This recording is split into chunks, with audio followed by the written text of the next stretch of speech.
নমস্কাৰ, মই এটি স্বৰচিত কবিতা আবৃত্তি কৰিব ওলাইছোঁ। কবিতাটিৰ শিৰোনামটি হৈছে তুমি এটি কবিতা হোৱা। তুমি এটি কবিতা হোৱা, মোৰ মৌনতাত বিচাৰি নাযাবা চিৰ প্ৰশান্তিৰ নিৰিবিল নিজৰা। মৌনতাৰ সিপাৰৰ অশান্ত নদীখন তুমি কোনোদিনেই ৰুধিব নোৱাৰা। তুমি দুচকুত নিবিচাৰিবা দুপাশি মেলি উৰিব পৰাকৈ বিশালতাৰ নীলা প্ৰান্তৰ।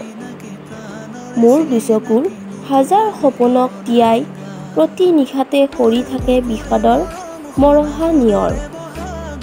কোনোদিনেই মই পাহৰিব নোৱাৰা তুমি হিয়াৰ এটি গোপন কবিতা হোৱা, যেন মই থাকোঁ ইয়াত আৰু তুমি আকাশত। ধন্যবাদ।